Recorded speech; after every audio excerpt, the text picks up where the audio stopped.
A video has emerged on social media of Man City gaffer Pep Guardiola seemingly needing to be held back from a Liverpool fan who's winding him up about his side's recent form. We've seen that, you and I. It looks like Pep's walking to a restaurant, and the fan says something like, "You lot are rubbish." No, it's like, "You lost again" or something. He lost. I've never seen. And he walks 3 paces and then spins round, and then all of a sudden the people he's with just pull him back. Oh, it almost makes me feel like, because it said there, I think, you lost again or something, that if you swore at him or called him a name, that he wouldn't bother him. But the fact you mentioned lost, he just like, "What? You said what to me? I lost?" What does that tell you when a person all of a sudden just goes, boom? But it's not like he said, you this, you that, or wasn't nasty. It was just simple and plain and a fact. He lost again, mate, or something, and he lost it from that. That just tells you he's really highly strung, and something's hurting. Something's really bothering him. Yeah. This thing's going crazy. Before we take calls on all things Everton, Liverpool, live on talkSPORT tomorrow, last Merseyside derby at Goodison Park, we sort of stumbled upon a question in the last part of the show, which was to name the top 5 Premier League players of all time. So hard. You've had Lee Dixon text you and a number of other famous faces. I'm just telling you, I've done my 5. I'm just telling you now, I'm just going to read out players that aren't in my top 5. All right?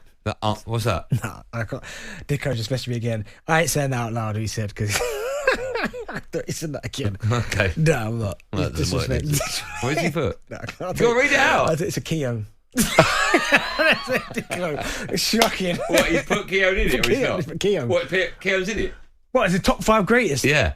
Shocking, Dicko. He can get away with that, I can't. Right, so these are the players that I'm not putting in my top 5, Benny, all right? Go on.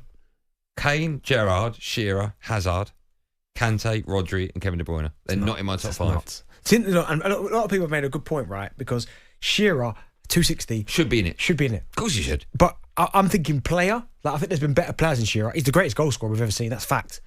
But we said the greatest players, not greatest goal scorers. And my 5 are not in 1 to 5. They're just the 5. I can't put them in numbers. I don't know what I'm going to do here. We do that from 6. Let's speak to Richard, an Everton fan. Hi, Richard. You alright, mate? How you doing? I'm good. How are you today? Good. Can't wait for tomorrow. Going to be on the Gladys Street. Oh, you got your ticket then? Yeah, season ticket. Managed to get one for my 9-year-old lad as well, so I'm well excited. What time are you getting to the ground? Are you making a whole morning of it? 7:30 train from Blackburn to Chorley, then the 16 of us getting on the Chorley Toffees football. Oh, wow.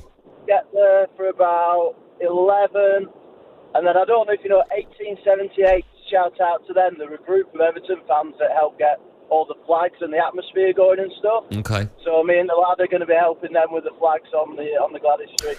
Sorry, just a quick one. Because it's your last game at Goodison, right? And you'll understand where I'm going with this question. Is the result almost irrelevant? I know it's not, because you have to get 3 points. You're fighting relegation. Liverpool trying to win the league. But in the grand scheme of things, because it's the last game at Goodison and the history in that stadium, is the result almost irrelevant? There's no way the result's irrelevant, because you just got to beat the Coppers. You just can't stick them. But everything this season is going to be such emotional and hard. It's the last of everything, isn't it?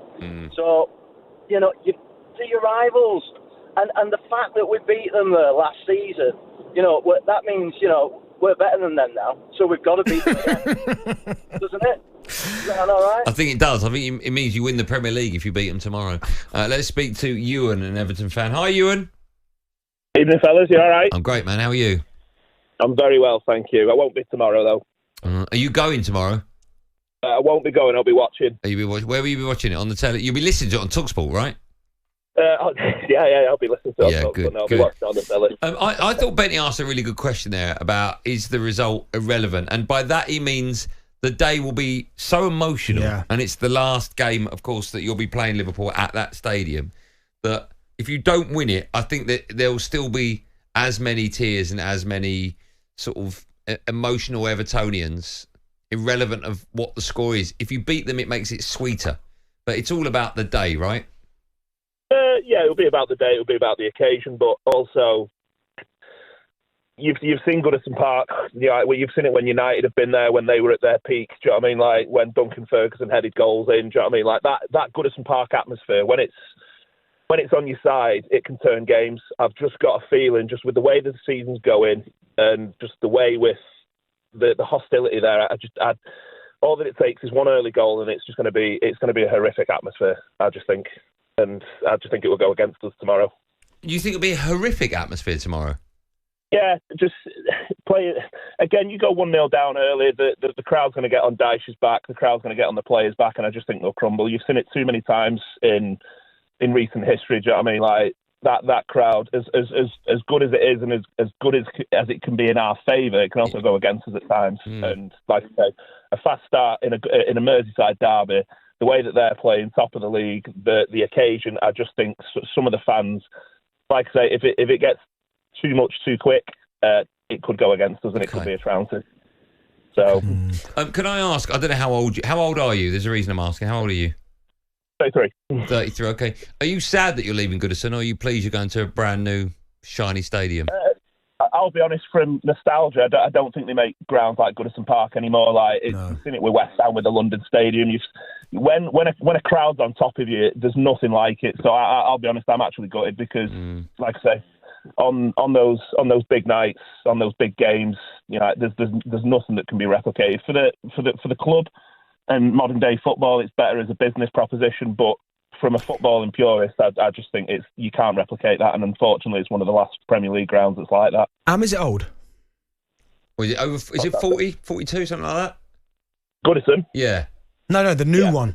Oh, the new one. The new one is in the 50s. I'm sure it's like 54. Am I wrong? Is that all? See, I thought it would be bigger than that.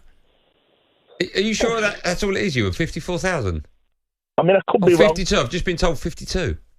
52, there you go, 52. I think it was around the 50s. I suppose, thanks, Ewan. I suppose they don't want it empty, right? It's pointless doing it for 70,000 and having 20,000 empty seats. But they'd be able to fill that out easy. 52? Yeah. Was Arsenal 60? Yeah, 60, just over, I think. Tottenham's is more than Arsenal, isn't it, by 1,000?